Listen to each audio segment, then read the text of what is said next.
right. Yeah. Well, Coach Nation, we're so excited to come join you guys for another podcast episode. So I'm Dr. Sherry Fluellen, co-hosting with Faisal and San, and we have an amazing guest for you today that I know you will get inspired by. His name is Reinhard. We're gonna jump into his story in a little bit, but first, as we always do, we're gonna talk about our wins because that's a great way to start off any conversation is to focus on what you're feeling successful in or things that have happened that have been a major learning point for you. So, who wants to kick it off first? I can kick out. I got a couple of wins here. One that I just shared with Faisal here. Um, I was invited to speak to a group of people who are business leaders in the hospitality industry and tourism industry here in Northeast Ohio. And that was based on just an introduction I had to one person at a Rotary Club. And so it's just, it's a lot of fun. And what was interesting, I talked about, I focused very much on mental health and well-being, how important that is, especially during this time Yeah, where the tourism industry has been hit really, really hard. So I touched on that, and that seemed to have been received very well. So I'm glad I served them with some information that was helping them in their particular situation. that's awesome. That's awesome. I'm sure a lot of new relationships are going to come from that. Yeah, I hope so. Yeah. Faisal, what's the win that you've had? My win, as I was sharing before, is that I'm setting up a whole home gym system in the basement. I'm not relying on gyms anymore. They're not very reliable these days. So I'm getting ready for that, for our fitness and health to go to the next level. And just like mental health, our physical health is really important as well for me and my family. So I'm excited about that. In the next week or so, we're going to be setting all of that up. That's awesome. So now you get to do videos like, what's his name? The total home gym guy? Uh, I'm spacing on his name. The old actor that's like from Texas. I don't Um, know. Oh, ah, I'm spacing on his name. I'll think of it halfway through. he, But he's anyway, he's from Texas Rangers, that right? yes, yes. Um, Yeah, the I guy that know. like typed like martial arts and he does all the anyway. Yeah. I'm I'm just gonna be doing that. I don't know who that is, but I will be doing videos from my home gym. that's awesome. I will find a video of that and I will send it to you, Faisal, and then you need to do a recreation on your own home gym. I shall. That Challenge would be accepted. so for me, I had a win last night, and it wasn't just a win, it was one of those like personal growth moment wins. So I'm the director of the Cheyenne Real Estate Investors Association. My husband and I started that this year, and it's not always well attended, and it's frustrating because we are so passionate about investing and working with investors, and but despite the fact that I know there's a lot of investors in town, they just stay to themselves. And so it was just a couple minutes before the meeting started. Nobody was there yet except for me and our four kids. Um, we did end up having a couple people come, so and it was productive. But the win was one is people showed up, but two is that it's humbling and it helps me really kind of refocus on is this really what I want to do? Because I'm going to have to put a lot more time and energy into figuring out how to get traction on this. So it's kind of one of those moments, do I do or do I die? And I decided to do like, okay, I just got to dig in and really, really, really do my best to get this to work. So that was my win last night. So, That is awesome, Sherry. Good all for right. you. Good for you. Yeah. All right, so let's quick thank our sponsor before we jump into the conversation with Reinhardt. And our sponsor for our podcast is the Coaching Mastery Community. Faisal, you want to give a quick little rundown of what the CMC is? Yes, so the Coaching Mastery community is a community of coaches. It's run by coaches, and the members are coaches.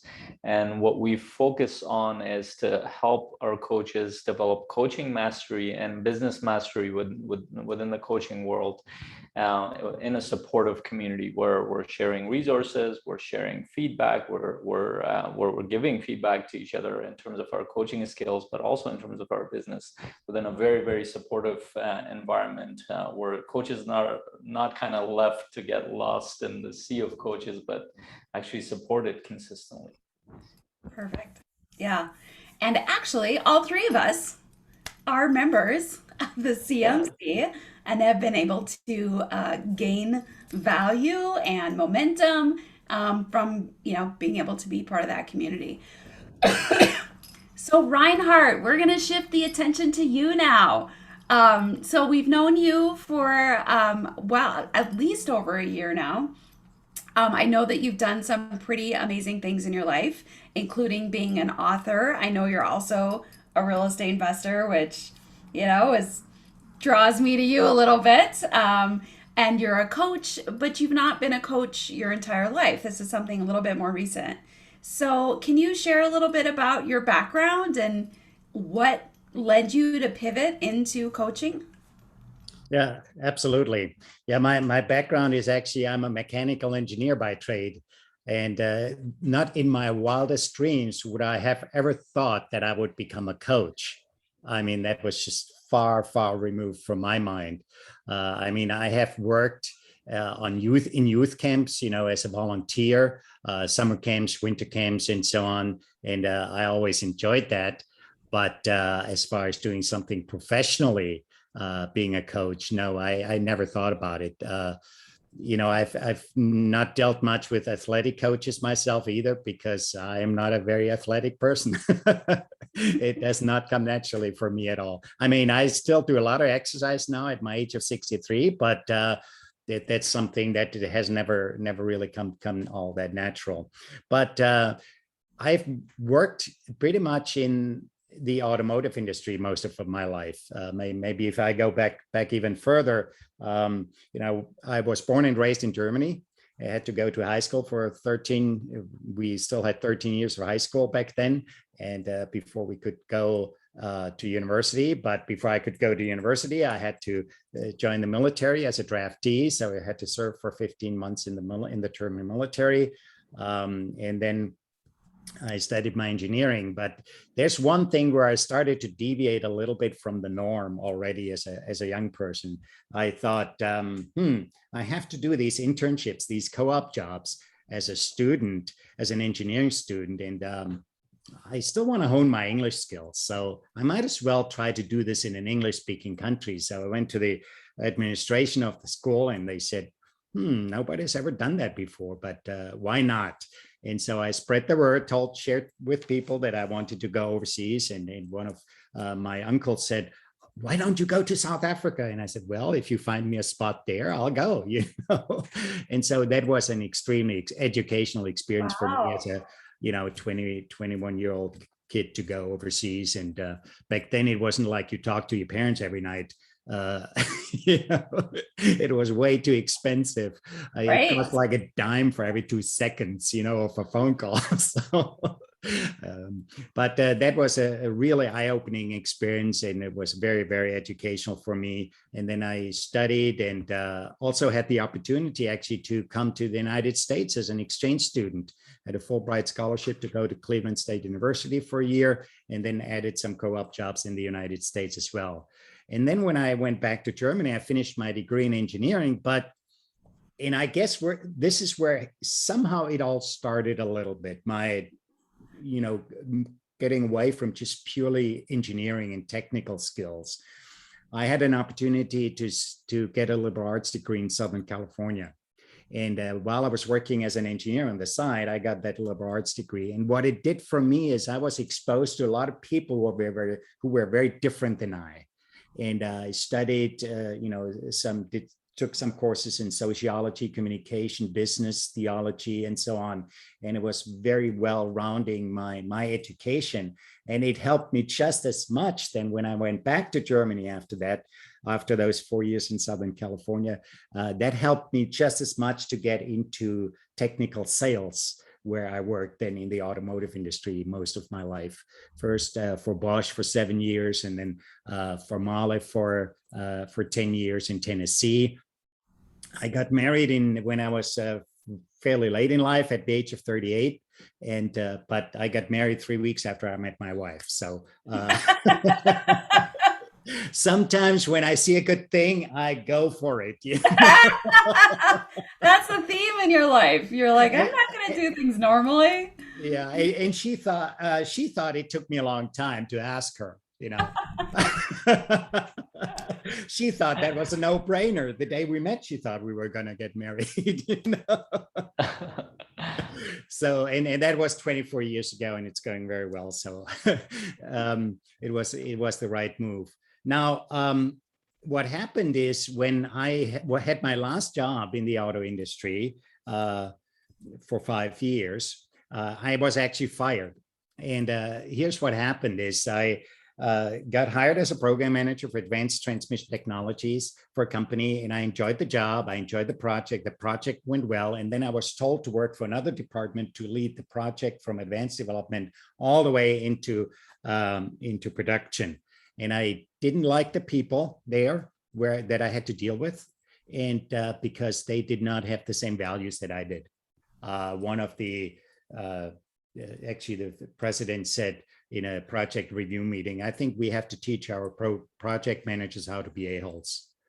And I knew then that there was something wrong. I didn't want to lose my job, so I didn't speak up at the time, which in hindsight I regret. I should have asked him, so is that the corporate culture you want to create? Do you think that's productive? You know, but anyway, so I was the good fit, but I must admit, I did not have the courage to just walk away. Mm-hmm. So it took a situation where I was not complying with their demands that caused me to be pushed out.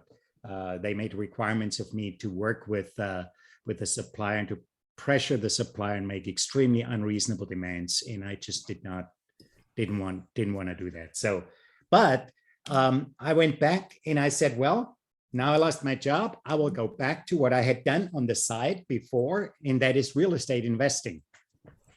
But you know, a lot had changed in the meantime, because I did that about 10 years before. I did quite a few homes there. We bought them at a discount, fixed them up, and leased them with the option to purchase. That was a business model that worked very well until the banking regulations hit late in 2009, and the banks wouldn't lend me any more money, so I couldn't expand that business. But anyway, I knew real estate would be a good vehicle for me. And so, but I remembered what the late Jim Rohn, you have probably heard his name, I'm sure, legend in personal development. He said, when you have a business, work harder on yourself than you work on your business. Mm-hmm. So I took that to heart, and I worked on a lot of skill development, but not only skill development, also personal development.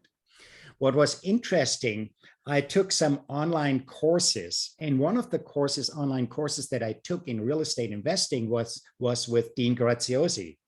Mm-hmm. And Dean Graziosi invited a lot of his clients to a webinar with Brendon Burchard. I had never heard of his name before. I never seen him before. I thought, interesting guy. And so he, got me interested more into the high performance habits, and actually ended up hiring a high performance coach, a certified high performance coach, through the growth organization, through Brendon and Dean's organization. And that was so helpful for me. I really, really enjoyed that process, because when I started to delve into and start my business in real estate investing, you guys know, it's just like when you get into coaching, when the internet finds out that you're in a particular niche of business You get bombarded, constantly bombarded with offers of courses. You need to do this marketing, that marketing.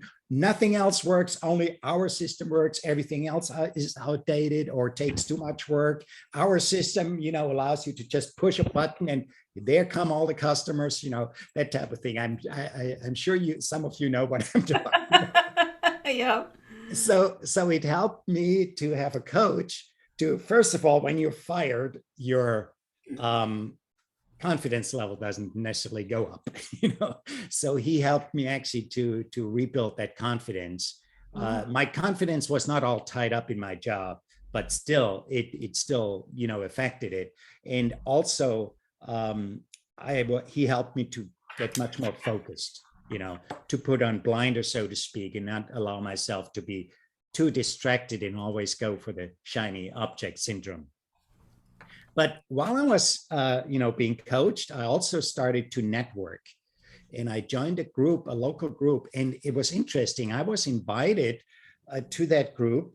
I ran into a lady who left the company that I was fired. She quit the same day because she couldn't stand it there anymore. So she didn't even know that I was gone from that company. We ran into each other, we talked, and she then told me, I'm part of BNI, this Business Network International, this networking group, and we have a local chapter here in Worcester, and I would love you to join us. And so I did, and that has actually turned out to be a big blessing. First, I started to be a member as a real estate investor, and made some connections, but it didn't help me that much with that. But then a year later, as I got to know a lot of these people, I actually, I'm getting ahead of myself. To go back, when I joined that BNI group, I actually talked with these other, networked with these other local business owners, small business owners. And I realized very quickly, a lot of them were struggling with the similar things that I was struggling with. And a lot of them had problems with confidence. They grew up in a culture, and a lot of them have somewhat of an Amish Mennonite background. They grew up in a culture in some ways similar to how I grew up in Southwest Germany, where even though it wasn't said this way necessarily, but it was practiced, where they said, no complaint is enough praise. That's what that's what they practice. They felt like, we need to make sure that our kids are always humble, because if we praise them too much, they become proud and arrogant and all this. And I realized they had that issue that I could relate to, because I learned from my own experience with my wife's help in how we raised our boys. They are very confident, but they're also humble. And nobody has ever accused them of being arrogant. And it's because they got a lot of praise in a way. And we realized that, and I realized that too, especially when I'm on my first attendance with a live attendance with an event with Brendan Burchard, I had sort of this epiphany, because I told him afterwards, I told Brendan, I never met somebody that has as much confidence and humility at the same time as you do. And that's when I realized that confidence and humility can go together. Yeah. And what's been interesting is, so as I got to know these people that were struggling with these things in our BNI group, I thought they could use the coaching that I have received. And when I went to a mastermind with Brendan and with Dean, I met a lot of coaches and said, well, wait a minute, you're not a psychologist. How come you can be a coach? Because my first coach was had a psychology degree. They said, oh, no, you don't need that. You go through the training and you can get certified and you can do this too. And then I thought, maybe I should. And we were encouraged at the mastermind to make a very bold decision within a week after the mastermind was over in Sundance. And so the decision I made, the bold decision I made after I got back from Sundance was I'm going to become a CHPC. Wow. So it took 3 weeks to propose, but 1 week to become a coach. I hope I your made wife that is not decision. listening. Yeah. I made that decision then in September for the November training. Oh, And wow. yeah, that was really a good decision. What turned out then after I got the certification, I changed my classification at BNI to a coach. Ah. And what happened is my first five clients were all from BNI. Hmm. It was interesting. One of them, I had a meeting one-on-one when I was already a coach, and I felt like, yeah, he's never going to be a client. No, it just doesn't seem like he would ever be a client. A year later, he walks up to me and said, I need coaching. I want coaching. What? Okay. And we did the first round of coaching, and then after the first round of coaching was over, he enrolled in another round of coaching. And it was great. I would have never thought. So I had the first two clients that I got from BNI. I actually didn't charge them. I bartered with them. One of them owns a magazine, and so he did free advertising for me, and I did free coaching for him. The other one owns an electronic billboard or several electronic billboards. So he put me up on his billboard for free, and I coached him for free. That's creative. Yeah. So that worked out great. I thought, I don't have much advertising dollars, so I'll take advantage of it. Not that it has produced a lot of clients, mind you, but it was still to get my name out there. It was good to get the ball rolling. And then a couple of other people from the BNI group actually became my coaches. One of them, somebody who would not have been my avatar necessarily. She's a 28-year-old woman working as a marketing and communications manager for a company. And what was fascinating with it was this: I coached her, and because she was put into a new leadership role at work, her bosses actually paid for the coaching. And then after the first round of coaching was over, she said, I asked her whether she was interested to do another round to go into the charge sessions. And she said, yeah, she'd be very much interested. She'll talk to her bosses. And so she had a meeting with her bosses about, just future plans and so on and so forth. And she said something to them. She said she would have never done this without coaching. She told them, I want to be the president of this company in 12 years.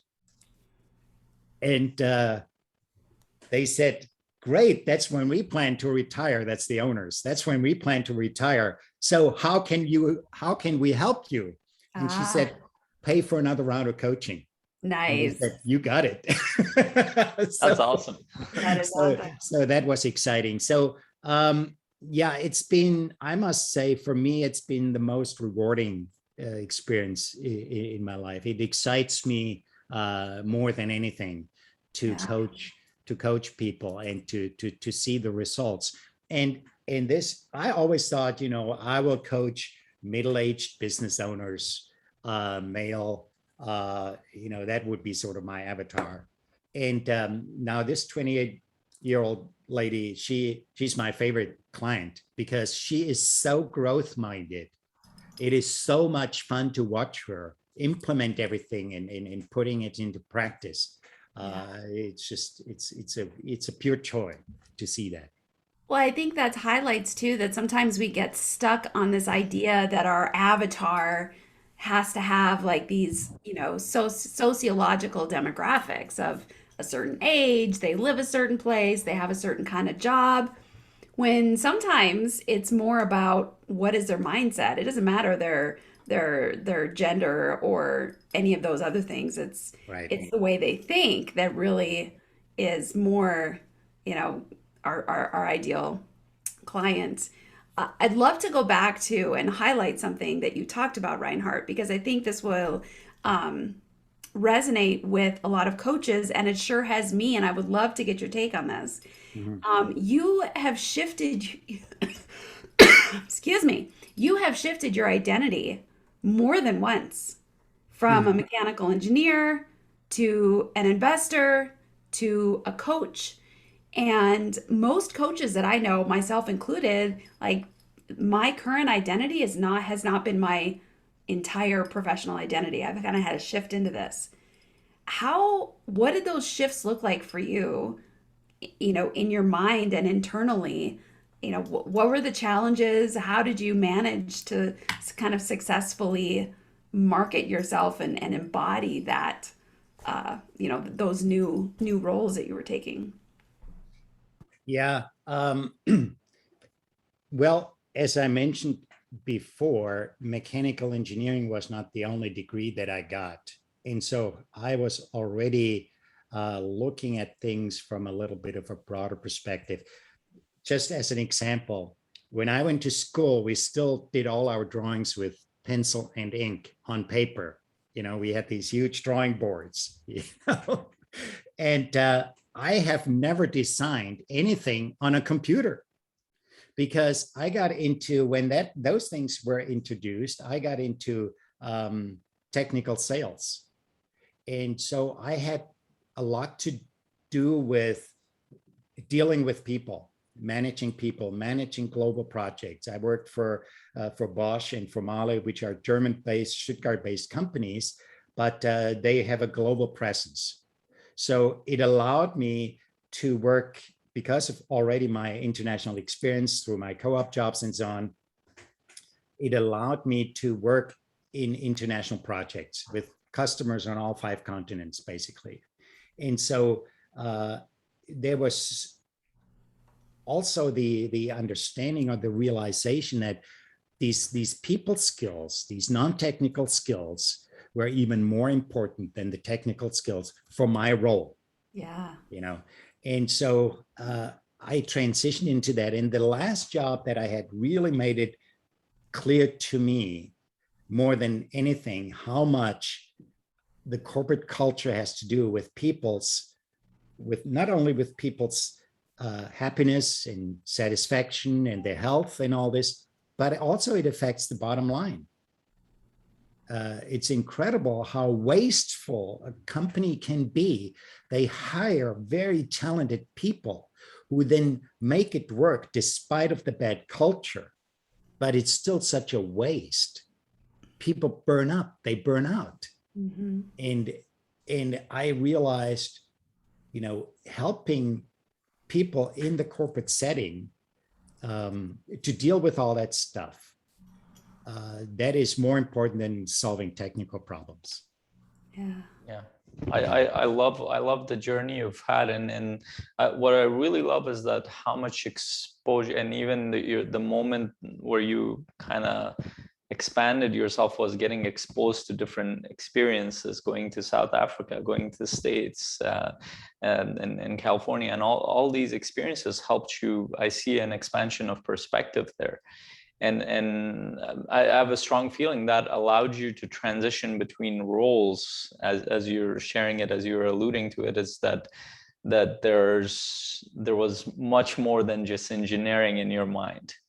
And then as you kept moving forward, even as a project manager dealing with it at that level, was that there's people are important in this piece. It's not just the technical problems, and just me going through it. I'm listening, hearing it from a mechanical engineering perspective, because that's my background too.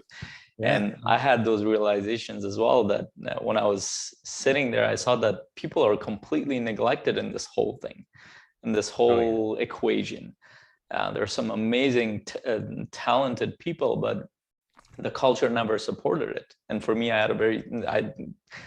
thank God I didn't stay as long as you did in the corporate culture, because all I had to see was 2 years of that. And I'm looking at that, I'm like, I don't see myself in this space ever. Yeah. Or at least the way it is right now.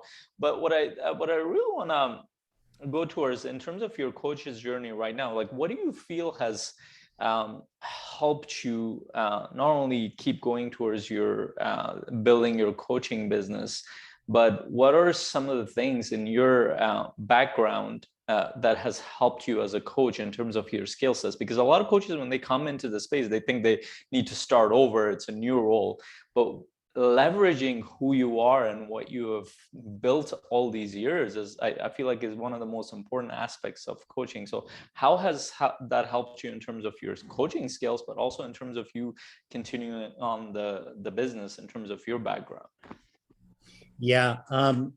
First of all, just understanding what they are going through when they are in the corporate world, when they deal with different people, when they deal with different personalities or different cultures. That's a big aspect, just knowing what the challenges are. Another one was what helped me even more directly was when I was a program manager and I had General Motors as an account. I had $100 million account for all the piston sales and connecting rod sales we did with General Motors.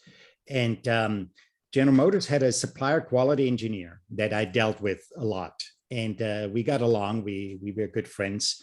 And we stayed very loosely in touch via LinkedIn.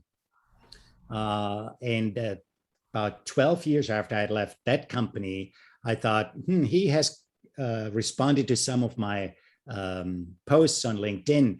I should just get in touch with him and say, let's just catch up, And we got into a chat and we talked, and I told him about my coaching, and he said, you know what? I always learned a lot from you back then when you were the program manager and I was the young. He's about 10 years my junior. I learned a lot from you. I think your coaching could help me. And so just based on that, and of course, in his role now, he's a director. I understand a lot of his background. And so I was able to coach him through that. And it's interesting. It's been a challenge as well, because some people, they want a consultant in some ways too, So they often, he was very open to ideas, which, I'm learning that I need to hold back, but I've tried to pull it out as much out of him as possible. And the nice thing about it was too, he told me, I think my boss needs your coaching. He said, I think that would really help me a lot if you could coach my boss. Now, I haven't heard from his boss, and I'm not sure that his boss would be a good candidate, because the guy told me, he struggles with humility and not having enough of it, and that's really a prerequisite for a good client, to have a level of humility, to realize, okay, even though I'm the business owner, I still have room to grow. I still have things to learn.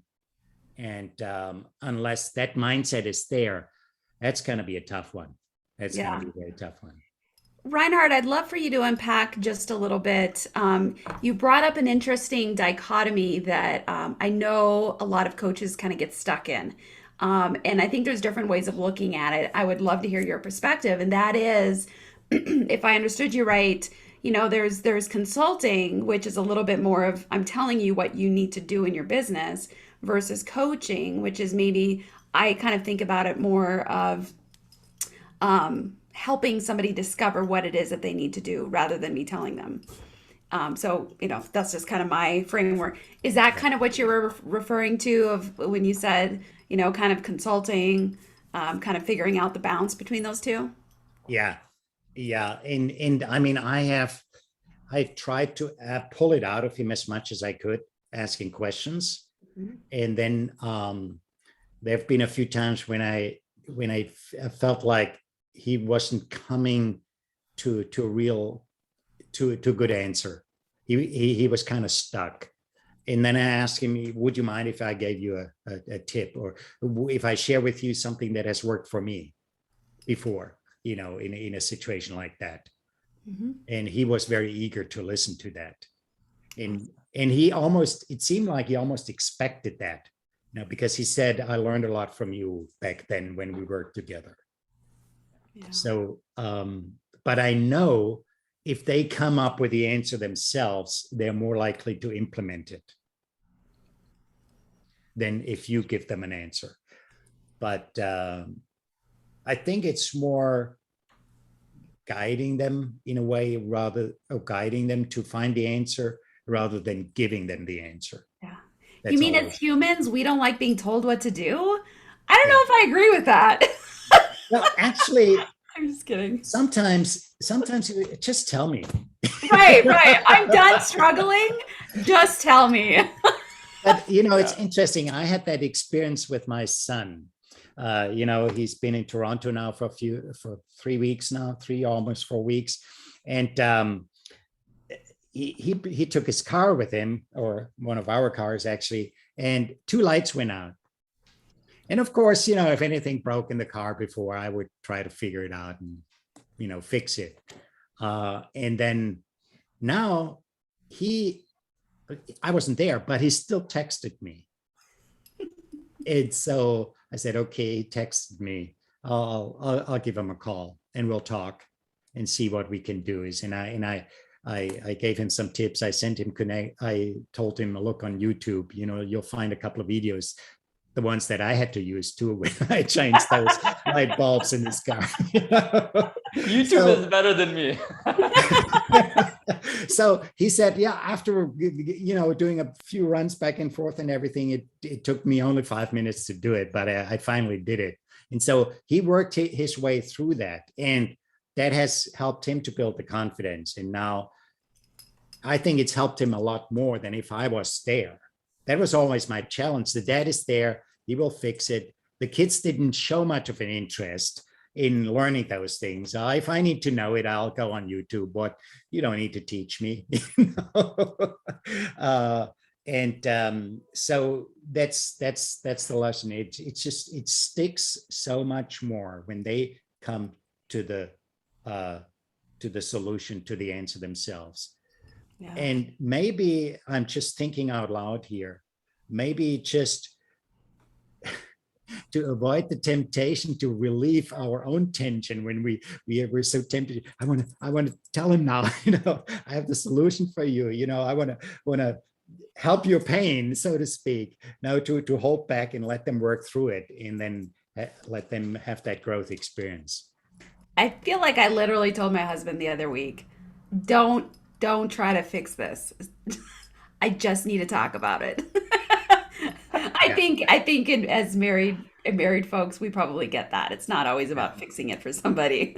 Oh no. Yeah. Oh no. Yeah. It also kind of reminds me, and by the way, I love the fact that you tell that to your husband.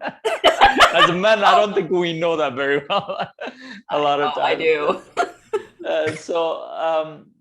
One of the, this also kind of, a lot of these older parables come into like coaching quite a bit. It's like what I heard there was to give a man a fish, you feed him for a day.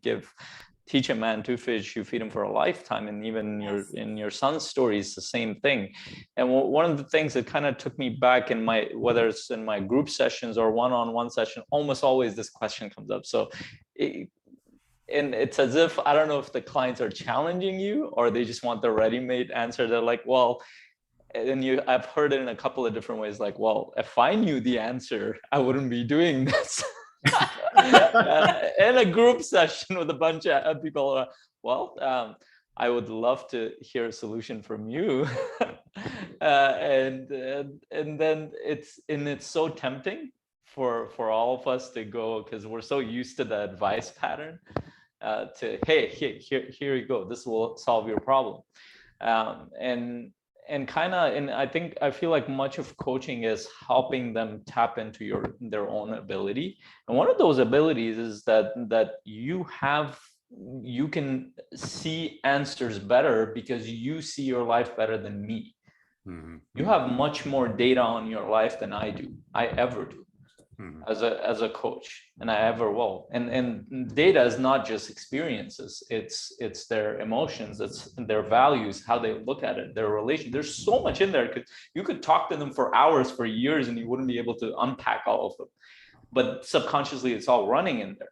So for us to think that we can come up with a solution for them, and it's like, kind of, one part is that you're kind of leaving humility in there, as we kept talking about it. But then there are other ways. I feel like perspective is not a negative thing as coaches. So we can still share perspective, but we can get after that. So for me, it might look like, if I have asked enough questions to dig deeper and they're hitting a block, I will share a perspective, but I'll still ask, how do you think this applies to your life? Or a story, how do you think this applies to the situation? What do you think you can do with that realization to move forward? We still have that inside of us. So perspective can help us see a light, but then you have to go towards it based on your context. And that can help. And one, so that was just from my perspective, but one of the things, I know you've done a lot. You're an author. I know you've written a book. You do speaking, and you have all your background experience that has helped you within the coaching world. What do you consistently do to get better as a coach, to keep growing as a coach, also keep working on your business to grow? Because if that's the area where we're talking about personal development, or our ability as a coach to help people move forward. And as I think one of the things I love that Brent Burchard, he said it on a podcast once. He said that as a coach, I don't get paid to teach. I get paid to help people create results. So what do you do consistently to grow as a coach within your coaching skills, but also to find the right clients and support them? As far as the coaching skills go, I continue to read a lot. We talked about and that's one big thing about the CMC community. And I just throw in that plug as well, because CMC is our sponsor, but it's completely not self-serving. I mean, it has really made a huge difference, because these coaching sessions where we talk about a specific topic. For example, we talked about coaching through trauma, and there was a book mentioned, The Body Keeps the Score. And I was reading through that book, and that book was such a huge eye-opener for me. I learned so much from that book, and I'm now going through the workbook that came with it as well. It's just mind-boggling. So to continue to grow in our understanding, and especially these days when we need to deal with mental health issues, they may be just underlying a little bit, but that is something that is, in a way, for me, rather personal, because I had a younger brother who, at the age of 21, committed suicide. And that was something that has always been in my mind, or let's put it this way, there's been an awareness on how much mental health is important. A lot of people do things to take care of their physical health, but they don't do the things that they need to do to take care of their mental health. So that's one area that I had continued to grow, just to understand more a little bit about psychology, neuroscience, and so on and so forth. Understanding also my limits as a coach, to where I realized, okay, maybe this client would be served by getting some therapy, some useful therapy. I don't believe much in using drugs, but to get really therapy that helps them to work through the issue, through the issues, through the traumas that they have experienced. And then, but also all kinds of other things. I listen, to a lot of the videos that Brendan produced, and I continue to be part in our discussion as we challenge each other on Thursdays to talk about how we can become better coaches. So it's a continuous process. One thing too that I find is very helpful is continuing to have a coach, which is what we have within CMC. I think a big part for me, when I got positive feedback during certification week, during the second and third certification week, I got surprisingly positive feedback from the people when we did role play. And my coach, who I still had at the time, he said, I'm not surprised. And I said, what makes you say that? And he said, well, because you've gone through the process as a client.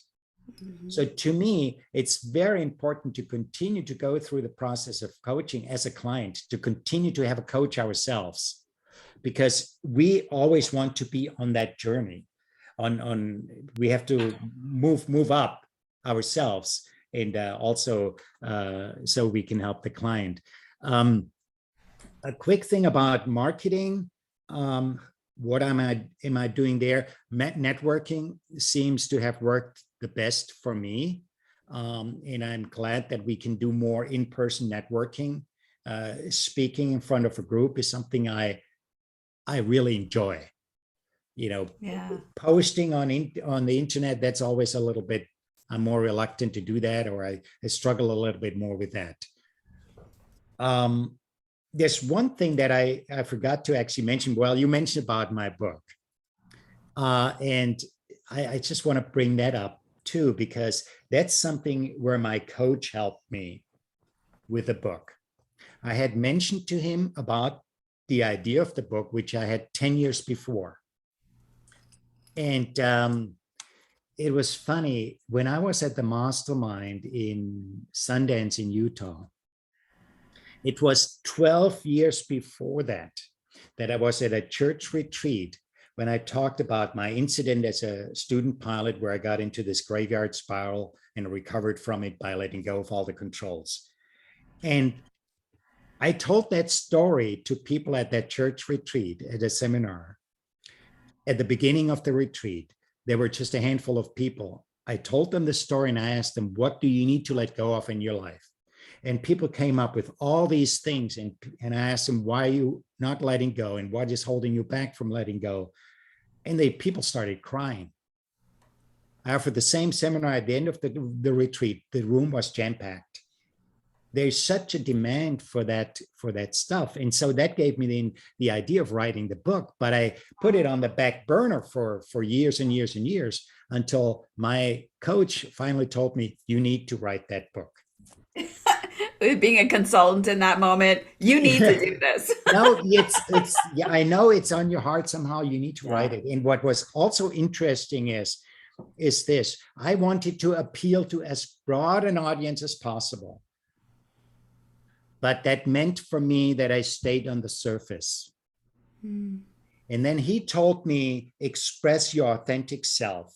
You're a person of Christian faith, throw that in there. If that's part of your life, of who you are, express that.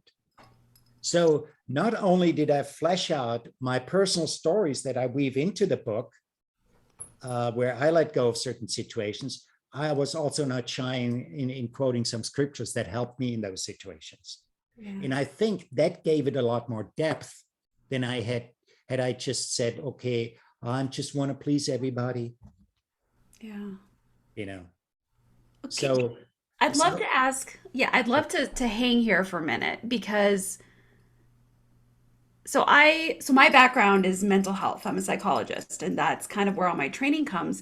Up until the last couple of years, and I definitely saw this in the mental health field, and I don't see it as much in the coaching field, but I can still see it's there. And it's this perspective of presenting ourselves as spiritually or religiously agnostic, maybe is a term, but basically, like, what I believe shouldn't be part of the coaching, or shouldn't be part of the experience. And what you're talking about, what you believe, is authentically a foundation for kind of who you are and how you interact in the world and how you see things. And so I would just love to hear, in your own experience, how have you integrated, or kind of how have you left that to be when, as a coach and a man of faith in that way? How do those things play out for you? Most of my clients are persons of faith. That just has worked out that way. I think there's just some natural maybe attraction or whatever. And that helps. But I have one client who is not at all. But it doesn't bother him that I'm a person of faith. He knows that. Not that I'm talking much about it, but to him, I put in different perspectives. I mean, to him, I talk about worrying is not rational. You know, a person of faith, I can say, okay, have faith that things will work out. A person who's not a person of faith, I can still say from a rational perspective, worry doesn't serve you, period. It's not rational because it doesn't help you to think clearly. So just quit worrying from that perspective. And I also tell people when I share a little bit about the book, and this is sort of another leg that I use for my coaching, I say, letting go of what holds you back is like taking the foot off the brake. And then you step on the gas and apply the 5 high performance habits. Those things go hand in hand. And it goes a little bit into the therapy. And the reason why I mention that is I was contacted by a woman on Facebook. She said, I read your book. And she grew up traumatized as a child. She had a very abusive father. Then she had a very abusive first husband. And she said, and I was in therapy for years and I was not able to move on. I read your book and I'm moving on. I'm finally able to let go. Wow. So, but can you imagine if I held back when I was writing? That would not have had the same impact. Yeah. So it's important that we share ourselves without imposing ourselves on people. Mm-hmm. Yeah. I love this thing. Thank you for sharing. That's really powerful as well. And there's actually a business component to this. I learned that there's a book, the Book of Coaching by Ajit Nawalka, and actually the business book of coaching, it's the PDF version he came up with later. He was talking about business. He's like, a lot of coaches refrain from kind of expressing their true beliefs and what they really believe about one thing or another. But that works backwards for them in business, because in business, especially as a coach, as you're attracting clients, and you mentioned that there too, the clients that you're attracting, most of them are attracted based on your beliefs, probably your faith, because you actively talk about it. And that's what he was talking about, is that when you talk about what you believe, what is close to your heart, your values, your faith, you're attracting those clients that feel aligned with you. When you don't talk about it, you will attract all sorts of people that you don't align with and you might not be able to help. Yeah. And that's really, so there's the impact component that you share, but there's a business component that you're not going to attract the clients that you feel aligned with, that you truly want to help, unless you talk about the things that matter to you, unless you talk about your faith, unless you talk about your core values, unless you talk about how your philosophy of life is. And it's really important. And that you naturally share that as a coach in your stories. You share that when you talk about the topics or the framework, you share that in all sorts of ways. And the more you refrain, the less the person probably trusts you, because it shows up. And that authenticity piece is really important, because what are we doing in coaching? We're asking people to share who they are at their core. Yes. And unless we're vulnerable to share that, they're not going to feel that. Yeah. They're not going to share that. And that's why I think what I love is, it's not necessary for you to believe the same as your client. It's necessary for you to be an authentic human being. Yeah, absolutely. Yeah. That's more important at the core of coaching, because when they see that, it doesn't matter if they believe the opposite, they see the human part of you that is real. And that's what helps them open up.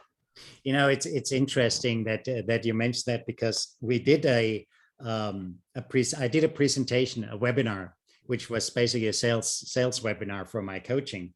And there was one thing that I helped that client, that 28-year-old woman, in our first coaching session, I helped her with the word acceptance. because she was just spilling out so much stuff that she had a hard time dealing with this person, why she was that way, and da da da da da. And then I talked to her a little bit about acceptance and the three buckets of thoughts that I use. The first bucket is what is within my control and my responsibility. And the second bucket is what is within somebody else's control and responsibility. And the third bucket is that's God's control and responsibility. For example, when a volcano erupts or whatever. And then she said, well, maybe you want to take this God's thing out because, people may not like that. And I said, well, if somebody has a problem with me putting that up there, they're not in my tribe. They don't have to be believers, but if they have a problem with it, like this one client who's not a believer has no issue with it at all. But if there's a person who has a problem with that, they're not in my tribe. And Dean Graziosi said part of marketing is, the two jobs of marketing is attract the customers you want and repel the ones you don't want. Yeah. And I want to talk a little bit about it. There's one other area of, so for me, what I always go towards when it comes to religion, faith, our core beliefs, I want to understand the core of what's happening in there. So for example, what connects religions? What connects these religions that human beings have been following for thousands of years? Well, it starts with the human experience. It doesn't matter what core beliefs you follow. It doesn't matter what culture you come from. The human experience is always the same. Mm-hmm. Spirituality comes from the human experience. And it doesn't matter what people believe. They know that experience when they see it. You could be the complete opposite faith. If you are spiritually enlightened, the other person will see it without worrying too much about the words that you're using, the rituals that you're going through. It doesn't actually matter. And it happens over and over. And somebody that you're working with, if we're going at a level deeper than the surface, all they need to see is that connection with you, that human connection. And once they see it, it actually doesn't matter what you say, what you don't say. I would say as a technical thing, I do use my client's language more, mm-hmm. But that is just a kind of something to amplify the coaching. That's not necessary for you to connect with another human being. And that's really important. And in my experience, I've worked with people who believe all sorts of things. So a lot of it I don't believe, but I can connect with them because I talk about the human experience. And essentially, psychologically, from a biological perspective, from a spiritual perspective, human beings are the same. We use different language, we use different rituals, we use different things to describe the universe, God, or whatever, but we essentially have the same experience. And when you know that as a coach, they become just tools to help them connect with what matters to them. Yeah. Basically, we all got the same creator.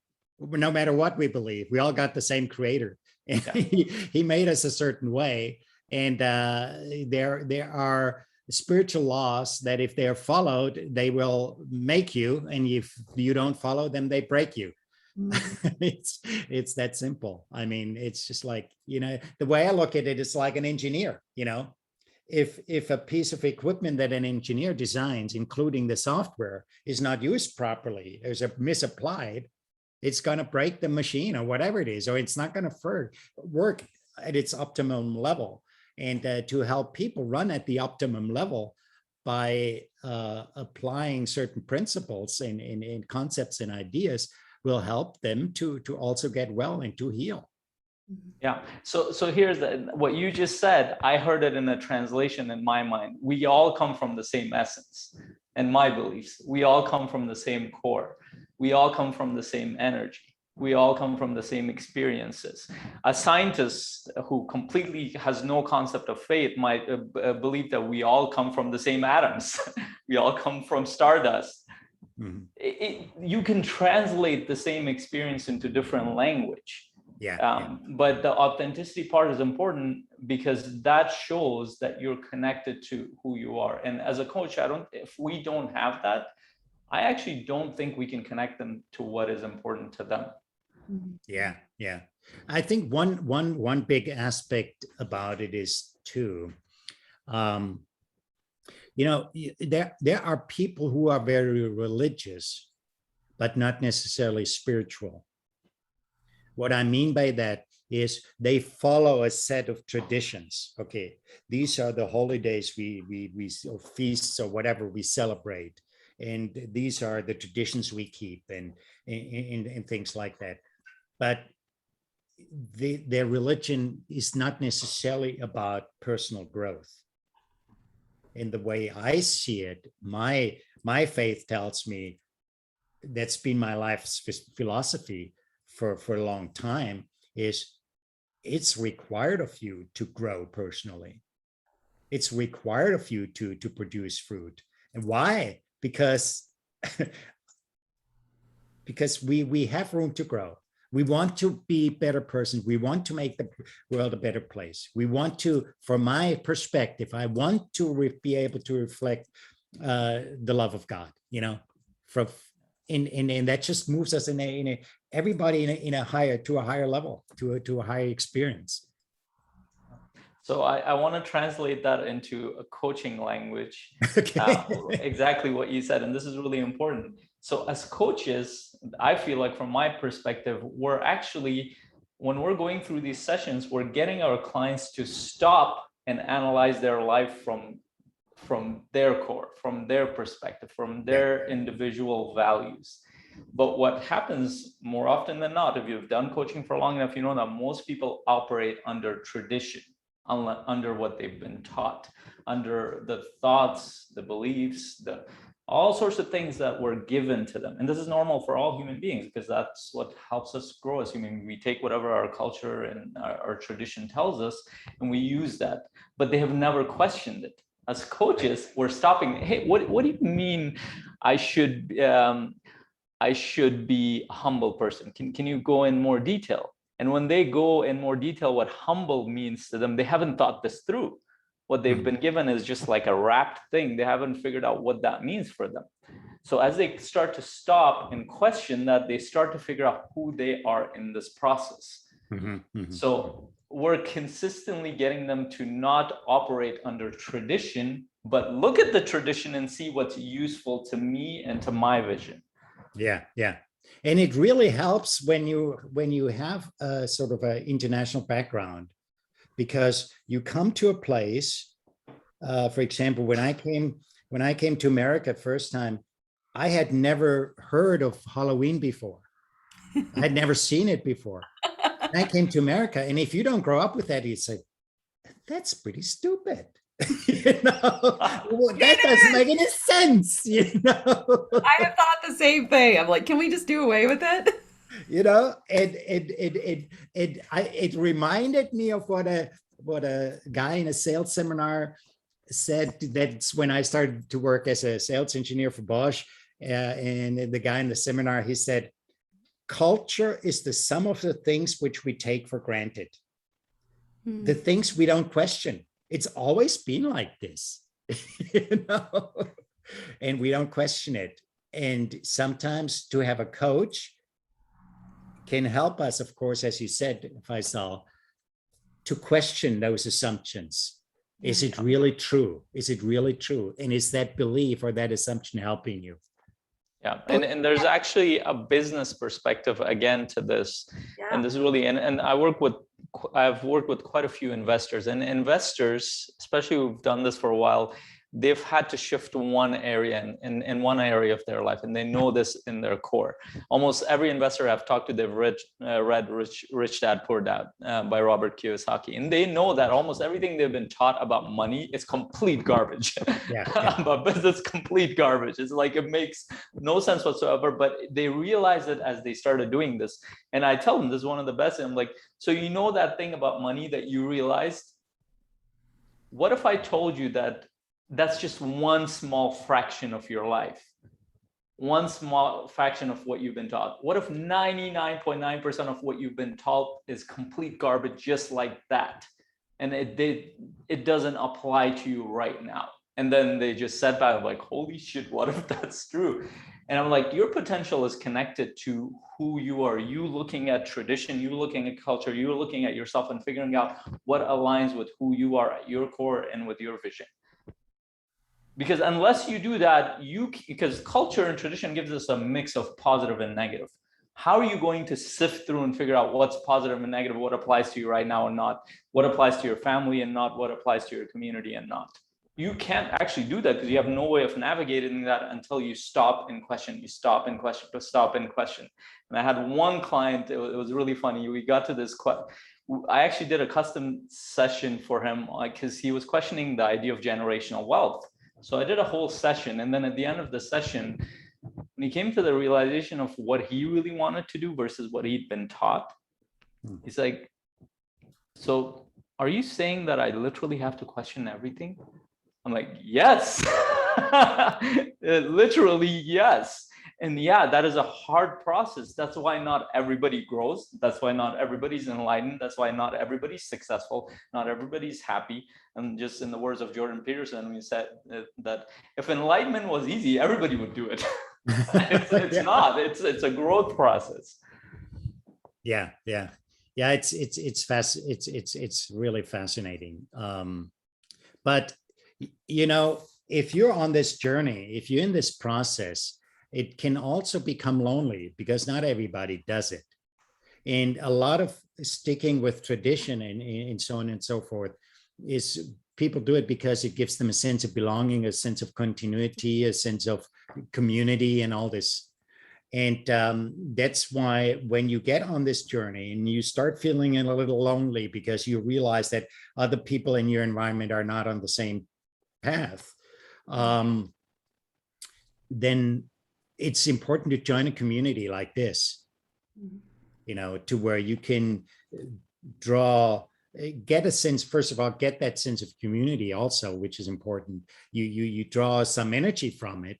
It's encouraging, you share things, you learn things, you grow together. That's why, to me, that is so important. Why I love to love the fact that I've been able to join, or that you, Faisal, have actually invited me to join this community.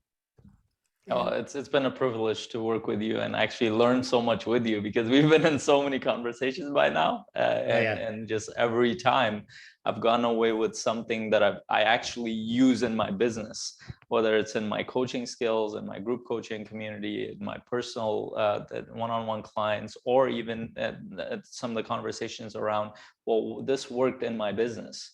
I literally had a conversation. I had a huge aha moment, and I'm actually not going to spill this. I want her to, she's in our community. I want her to talk about how she promoted these sessions and how she got her business up and running. So she's going to be coming on one of Allison. She's going to be coming on one of our podcasts too.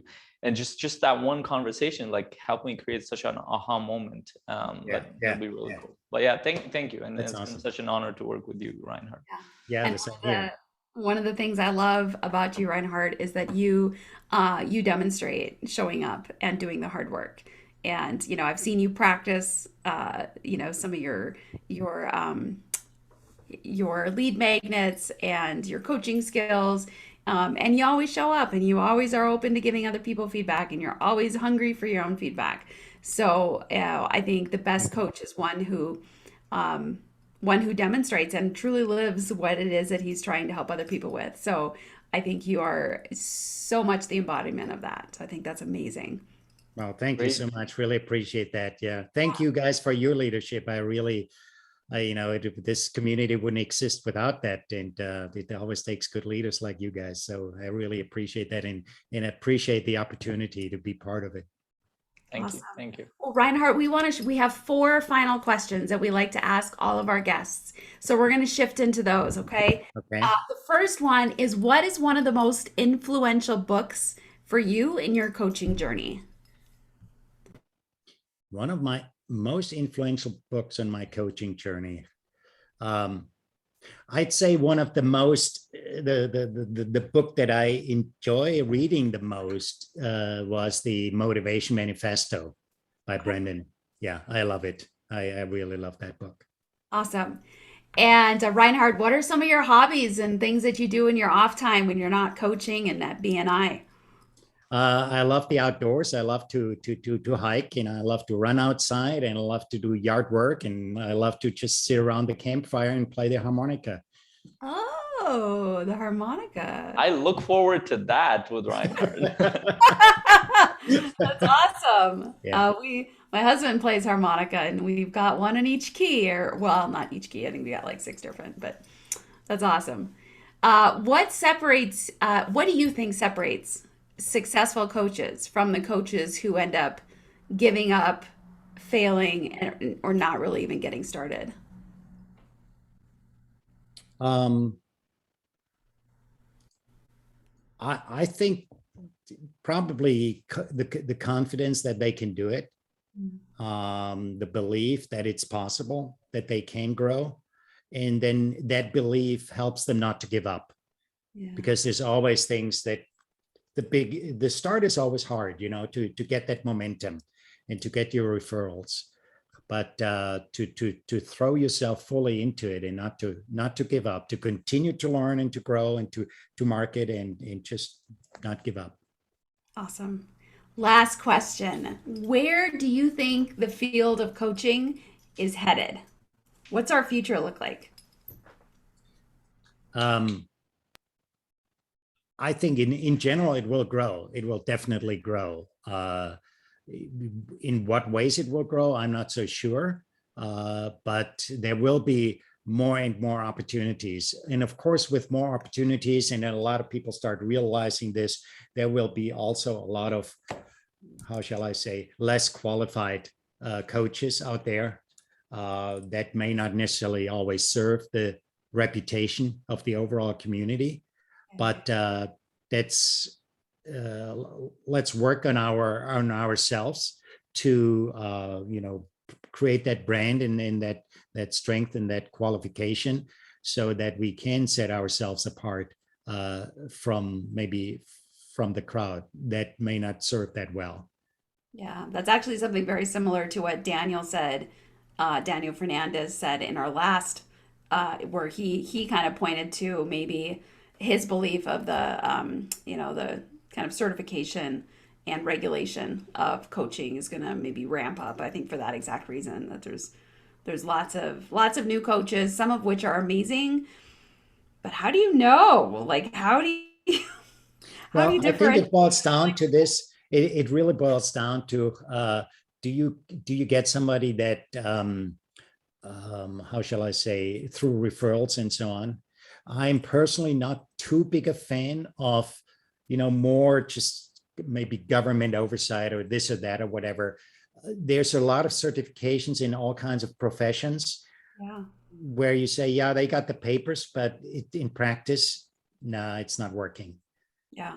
Um, I mean, I know of one person actually who one of his things on his LinkedIn profile says life coach. It's a person who drank himself to death. Mm. You know, yeah, he has an MD, had an MD, but so I think it's yeah, it's just our reputation, our qualifications that are they cannot necessarily be measured by certificates. Right. No, 100%. I totally don't want the government to have to interfere any more than they already are. Yeah.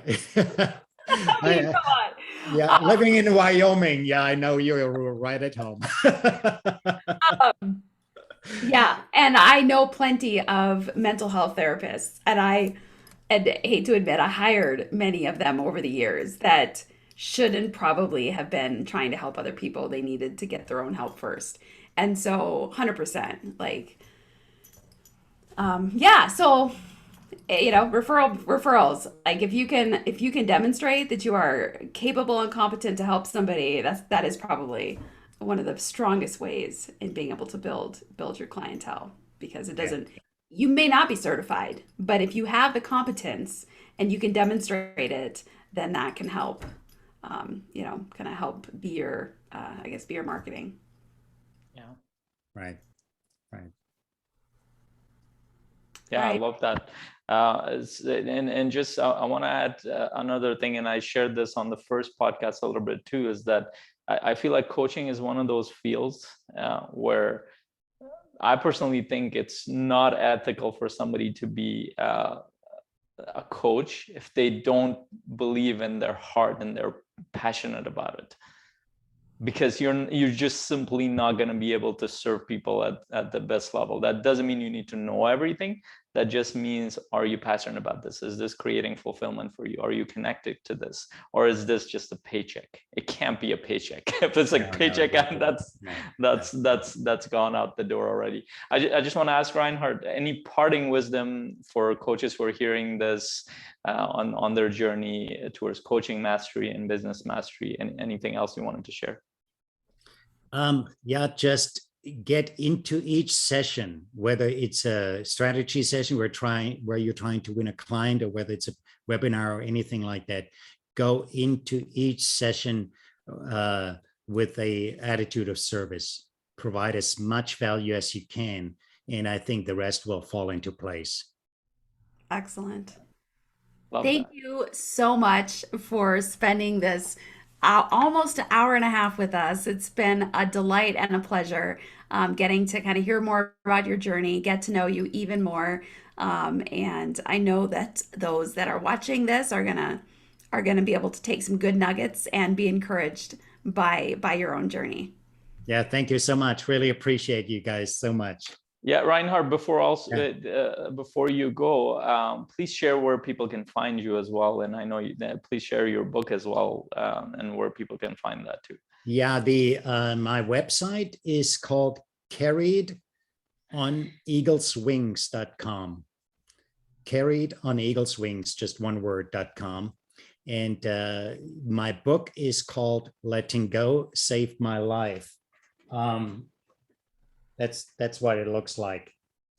Cool. Letting Go Saved My Life. It's available on my website. If somebody orders it on my website, I will sign it. If not, they can order it via Amazon as a paperback, as an audio version, and as an ebook as well. Awesome. Fantastic. All right. Thank you so much. Thank And you.